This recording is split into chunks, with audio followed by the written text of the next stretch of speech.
Good morning, students. I am Professor T. Kumar. I am teaching at the Xavier School of Rural Management, Xavier University, Bhubaneswar, Orissa, India. This course that I am going to talk about is called as Rural Society and Polity.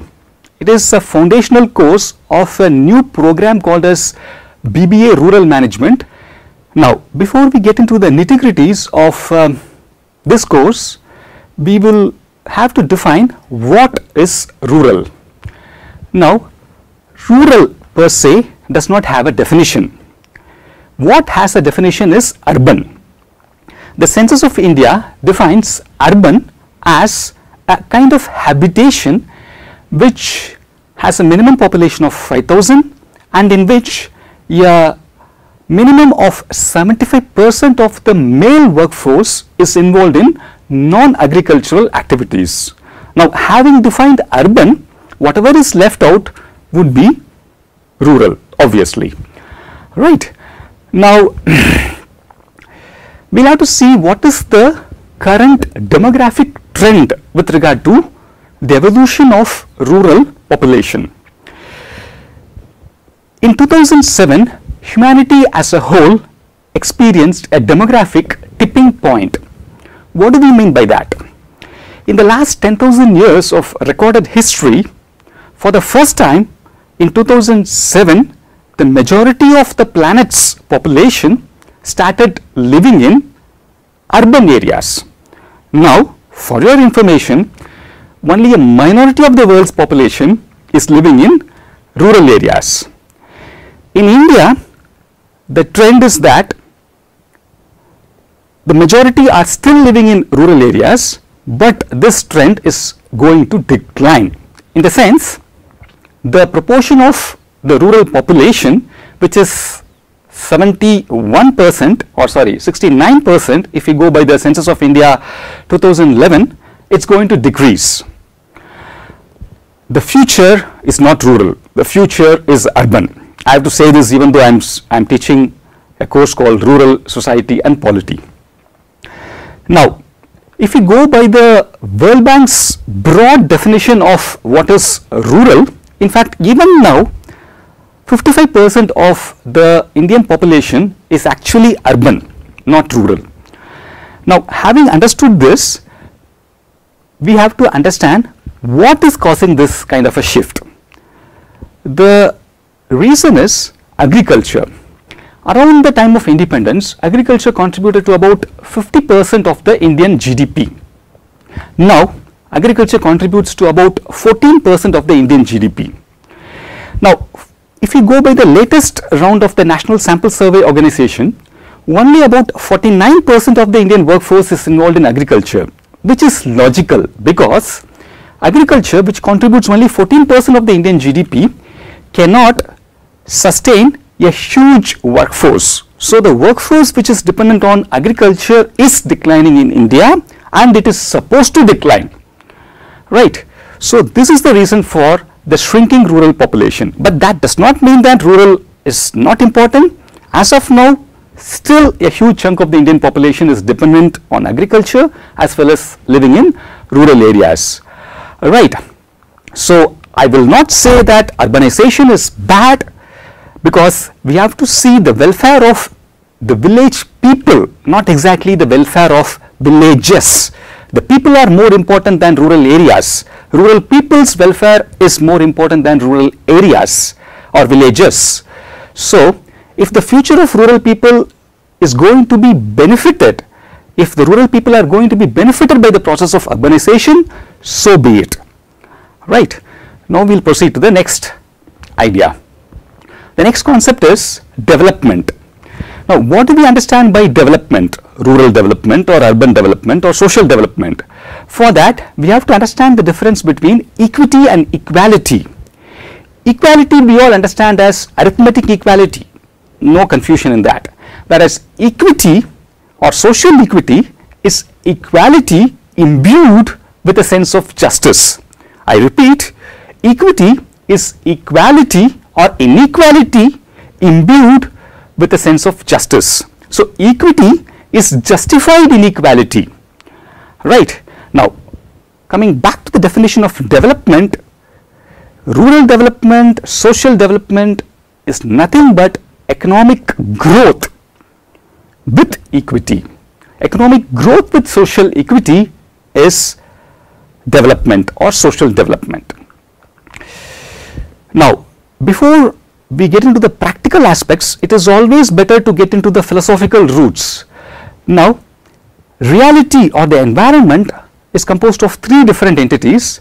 The physical reality, which is composed of soil, rocks, land, water, air, whatever. The biological reality, which is composed of animals, and we are also animals at a certain level. And then social reality, because we are social beings or social animals. Okay, so we are not biological animals but social beings. So these are the three different layers of reality. For human beings, biological needs are only basic needs and social needs are primary needs. What do we mean by this? We need obviously food, water to exist as biological beings, but those are not our primary needs. Those are just our basic needs.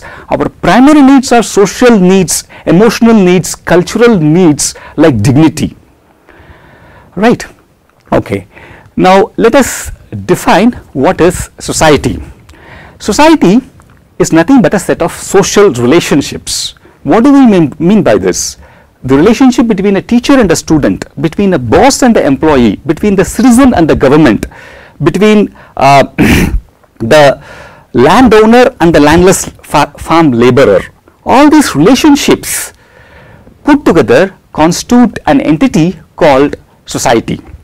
Right. So society is nothing but a set of social relationships. We'll come to the next concept, which is rural, local, self-government institutions. In the 73rd Amendment of the Indian Constitution, enacted in the year 1993, the Constitution provided an impetus to village local self-governance institutions called as panchayats. These panchayats are a three-tier institution, and the lowest level institution is called as the Gram Panchayat at the village level. Then at the block level we have the block panchayat, and at the district level we have the district panchayat or the Zilla Parishad. So this three-tier structure of panchayats is supposed to take care of the needs of rural local self-governance institutions in India. And this constitutes the third tier of governance after the central government and the state government. We'll come to the next concept, which is poverty. The World Bank defines poverty as anybody subsisting on less than 1.9 US purchasing power parity. That is the definition of absolute poverty, which is about 22% in India, and obviously this proportion will be higher in rural areas. Right. Now there is another understanding of poverty which is called as relative poverty. For example, a middle class person may feel deprived or relatively poor as compared to a rich person. So that is relative deprivation or relative poverty. Okay. Now I would say that at a certain basic level, inequality, social inequality is much worse than poverty. Absolute poverty per se is a problem that can be tackled and that would be tackled in the near future, whereas a more difficult problem would be the problem of social inequality. And if the problem of social inequality within rural society or between urban society and rural society, if that is taken care of, the problem of poverty will be automatically taken care of. Now, I would like to pose a question to you for your rumination, whether extreme economic inequality in terms of somebody having say a house valued at $1 billion and somebody else living on the platform in cities or equivalent in rural areas, is that justified or not? That question I will just pose it to you and leave it at that. Okay. Now coming to the next concept, equality of opportunity and equality of outcome.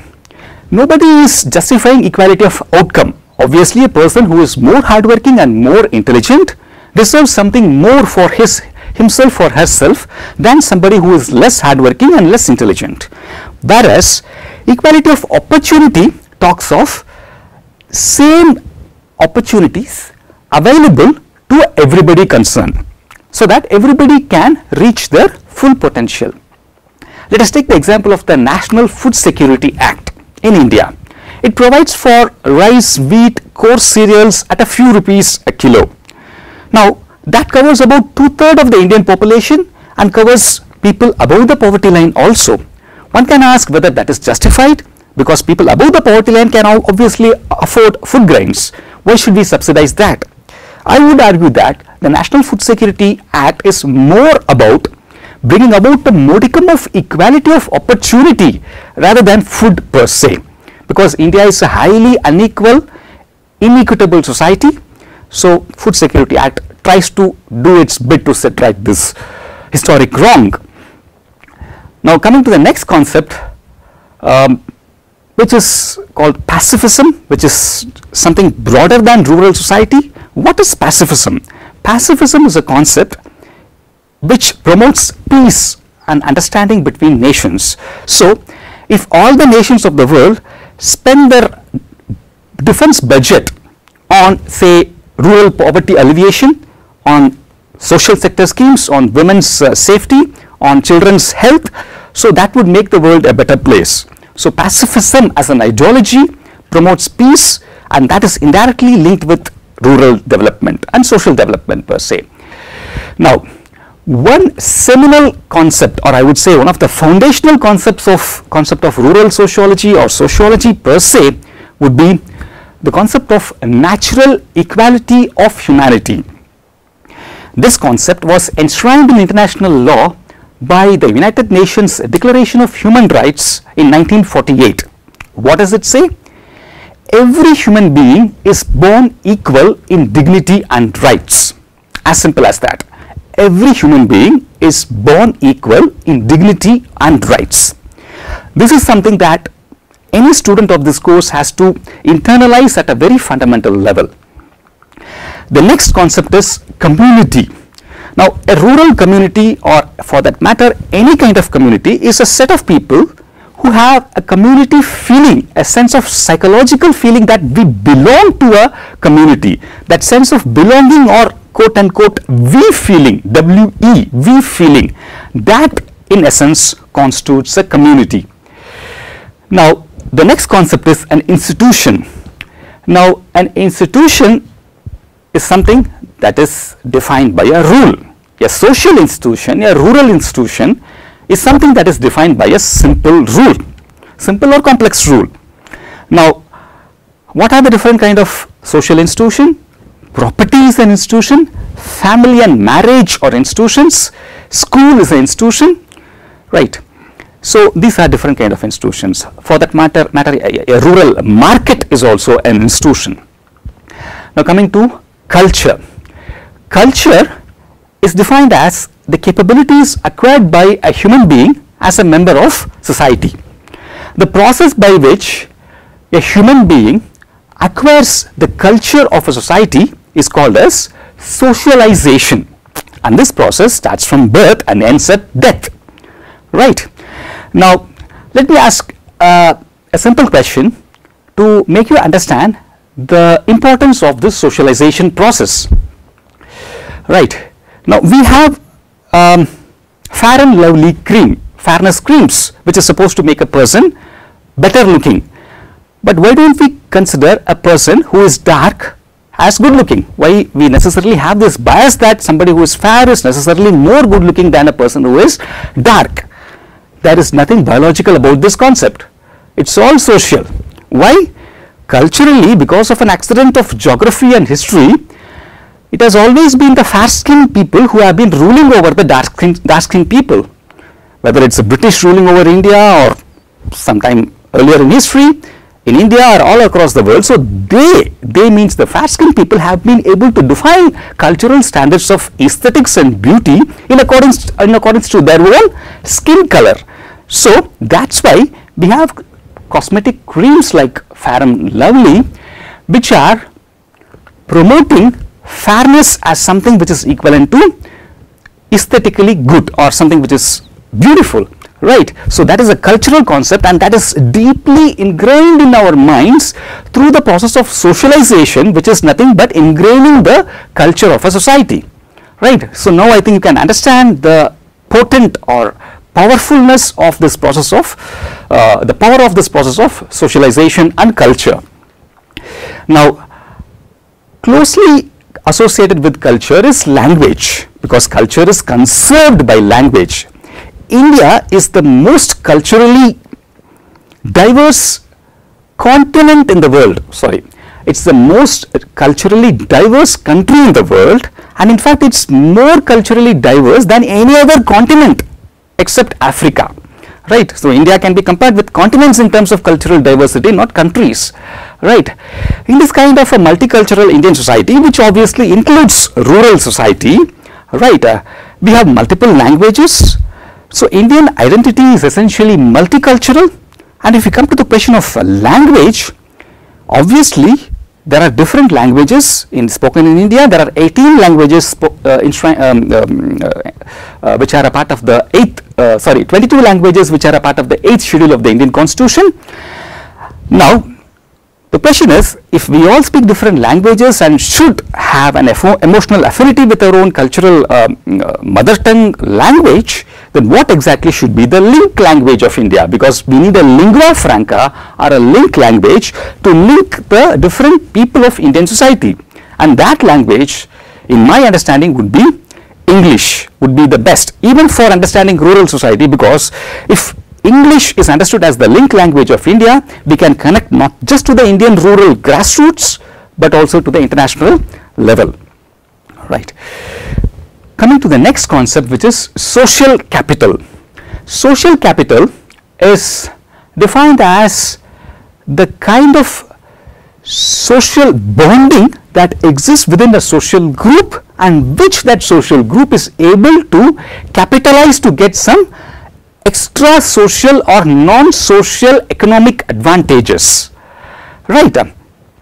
One big example or one prominent example of the operationalization of social capital would be rural self-help groups.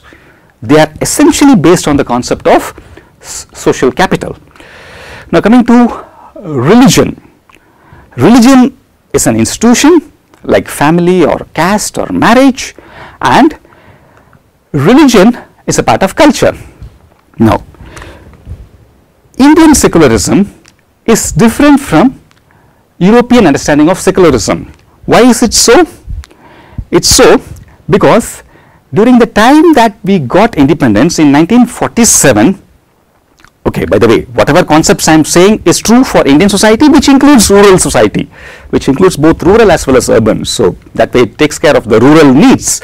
Now, in 1947, when India got independence, our founding fathers were trying to transplant the modern constitution onto a very traditional, patriarchal, male-dominated, casteist, religious society, and we also had the trauma of partition.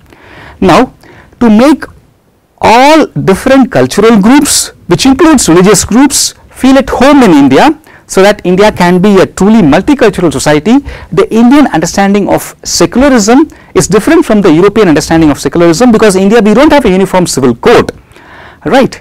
So that's why it was like that. Probably it's time to change that, but this is the historical context and the historical understanding of Indian secularism.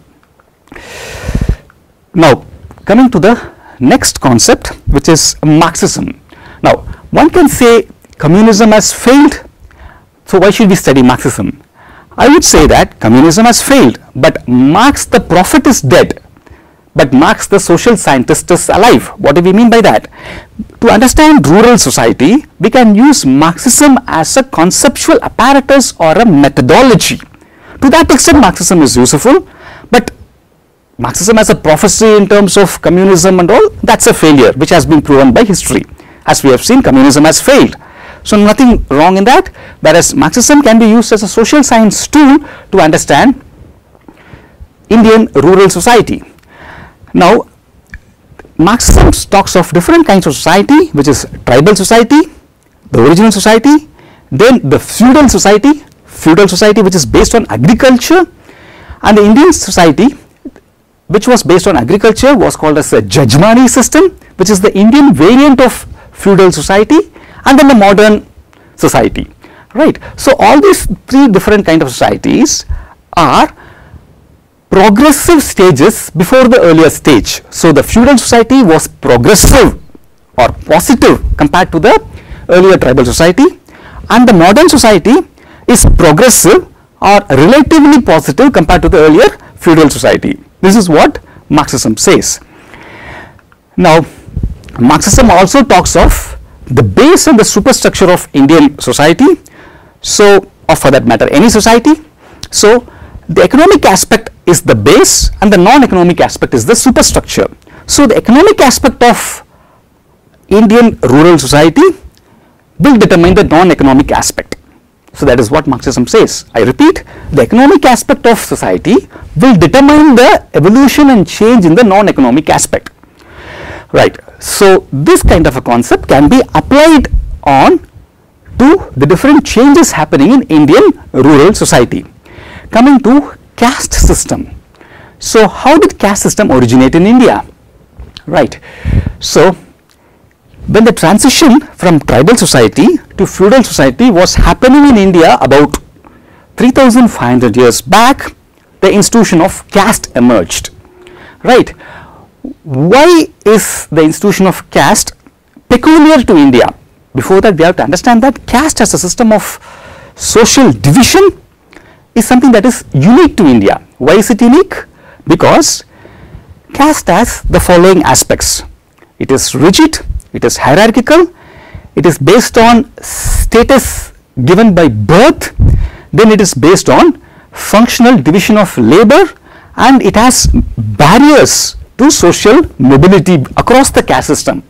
So a person simply cannot change his or her caste so easily, right. So these different aspects make the caste system something that is very peculiar and unique to the Indian context, which has no parallel across the world. Now, why did this unique institution emerge only in the Indian context? The reason is, when there was this Aryan migration to India about 1500 BC, 3,500 years back, the Aryans had a cultural fusion with the indigenous people of India, right, and that process is called as the Aryo-Dravidian tribal cultural synthesis. Now this peculiar combination of different races, different cultures mingling with each other happened at the exact historical juncture when Indian society was transitioning from tribal society to feudal society. So that necessitated the formation of an institution of caste which was based on hereditary functional division of labor, rigidity, hierarchy, etc. Right. Now caste is based on the Varnashrama Dharma, which is giving different status to different social groups. At the top you have the Brahmin, then the Kshatriya, then the Vaishya, then the Shudra, then you have the fifth category which is the Panchami or the outcast. Now the modern categorization is the Shudra will belong to the OBCs, the Panchami or the outcast will become the Dalit or the scheduled caste, right. Now the top three caste or the Varnas, okay, the Brahmin, Kshatriya and the Vaishya, they will be a part of the general caste. Now this is the caste system. Now caste system is justified by the law of dharma and the law of karma. So what does it say? So every caste is supposed to do its duty, whether the duty is ruling over the kingdom, the Kshatriya duty, or doing some menial low level work like say cleaning a toilet, which is the duty assigned to the low caste Dalit scheduled caste people. So that duty everybody is supposed to do, because that birth of belonging to a particular caste, of being born in a particular caste, is the result of the karma or the good or bad things that somebody has done in the earlier birth, and doing the duty is the dharma, that is the law of dharma. So law of dharma and law of karma justify the hierarchy and inherent exploitation of the caste system, right. And endogamous groups, that is the groups within which somebody is supposed to marry within the broad caste system, is called as a jati, which is a subdivision within the varna system, and that's why the Hindi term for caste is jati, or okay, right. So now let's take a very prominent example of the operation of caste system, which is also rather disturbing, which is manual scavenging, which is human beings removing the human excreta of some other caste, right. So manual scavenging is illegal in India, but unfortunately it happens, right. So that is the power of a system called caste, which originated 3,500 years back, but still has its prominent place within Indian rural as well as urban society. Now coming to the contentious issue of caste based reservation, whether it is needed or not. Now let us see what is the caste composition in Indian society, the demographic composition. It's broadly true for rural as well as urban. Now you have about 19% in scheduled caste. Scheduled tribes, most of them belong to the Hindu system, so they constitute about 9%. Then about OBCs 47%, so approximately 75% of the Indian population cutting across religious lines, Hindu, Christian, Muslim, Sikh, okay. 75% belong to the OBC, SC, ST categories. 25% is in general category, right. But if we see the proportion of people in different occupations, which is like good occupation, medium level occupations, people low level occupations, then we find that general caste category, who constitute 25% of the population, approximately occupies 70 or 75% of the good jobs in India, right. Whereas SC, ST, OBC people, who constitute 75% of the population, constitute probably 20 or 30% of the good jobs. And the opposite is true in terms of low level jobs. Low level jobs, okay, suppose the majority of low level jobs, like say sweeper or scavenger or landless laborer, okay, that is being done by people belonging to lower caste. So why is this situation happening? Now we can always understand that one individual who is more hardworking and intelligent deserves something better, so he or she should be in a better job than somebody who is less hardworking and less intelligent. But when we are talking in terms of aggregates, then we are having say 1 crore people belonging to the general category or the upper caste category, right, and 1 crore people belonging to the OBC, SC, ST category. Then on an average the hardworking potential or the intelligence should be equal or should be comparable. So it's not possible that 1 crore people belonging to the upper caste, they are more hardworking and intelligent on an average as compared to the other 1 crore people belonging to the scheduled caste and scheduled tribes and OBCs. So what does it mean? It does not mean that some castes are inherently superior and some castes are inherently inferior, right. It means that some upper caste groups have got some privileges, some social privileges and opportunities which has been denied to the lower caste people or the SC, ST, OBC people. That is why, to correct this historical wrong which was brought about by the caste system, we need reservation, right. So if you just go by the census, about only 4% of SC, ST families have somebody in the government jobs, and if you take the central government jobs, OBCs who constitute say 40% of the Indian population and who are supposed to get 27% reservation, even after 20 years of the Mandal Commission, we are having only 12% of the OBCs in central government jobs, alright. So what does it mean? It does not mean that upper caste people are more hardworking and intelligent as compared to the lower caste people. What it means is that there is a social dominance which has been exercised by the upper caste people for the last 3,500 years, which is still continuing well into the 21st century in rural society as well as urban society. What is the reason for the social dominance exercised by the upper caste people? One could be open discrimination, which thankfully is prohibited by the Indian Constitution, so we cannot openly discriminate on the basis of caste, right. But that could be covert discrimination or close discrimination, that could be preferential treatment offered by somebody belonging to an upper caste to somebody belonging to his or her own caste, right? And there is also a possibility, which is a huge possibility, which is actually happening, of structural discrimination in terms of inclusion and exclusion of members of different castes into networks of power and privilege. So the networks of power and privilege in Indian rural society as well as urban society, right, they are being reproduced across generations, including some members of upper caste and excluding some members of lower caste. And these social networks of power and privilege get perpetuated or sustained or continued across generations through the institution of marriage, because marriage by and large happens within the same broad social categories, which is general, OBC, SC, ST, right? So we will see more details in the actual course. So reservation is not meant for making the poor people rich, it is meant for social justice. Now the preamble of the Indian Constitution talks of a tri-dimensional view of justice: economic justice, political justice and social justice.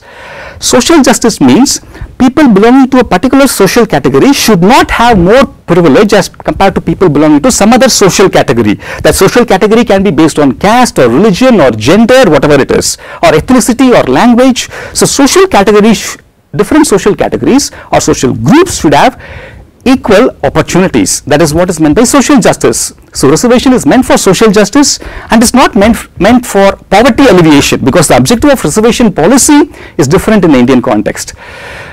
Now the social capital which we saw and cultural strength will be higher in upper caste people, because that they managed to get over a period of 3,500 years. So that's why they are able to perpetuate their social dominance. Right. So now coming to the next topic, which is patriarchy or male dominated society. Indian rural society unfortunately is highly male dominated, relatively more male dominated as compared to urban society. So we have to understand the difference between gender and sex. Sex is a biological category, so we can divide sex into two different categories, male and female, or even transgender, whereas men and women are social categories. So that is gender. Gender is divided into two social categories, men, women, as well as transgender, whereas biologically we have categories to do with sex, which is male, female and transgender. Okay, so and this somebody who's born as a biologically female is converted into a social woman through the process of socialization, right? So there is a famous statement by a feminist scholar that a woman is not born as a woman but is made into a woman through the process of socialization. So that is the power of the process of socialization and the social categories like gender, because we are primarily social beings or social individuals and not biological individuals, right? Okay, so we see patriarchy. Patriarchy, how does it work? Patriarchy is a name for a male dominated social system, and the feudal society which originated after the tribal society was inherently a patriarchal system. So that patriarchal system continues well into the 21st century. Now, how is patriarchy getting sustained over the last 3,500 years, like caste? How is it getting sustained? One prominent institution which is sustaining patriarchy is the institution of family. The institution of family is essentially a patriarchal social institution which emerged with the origin of feudalism.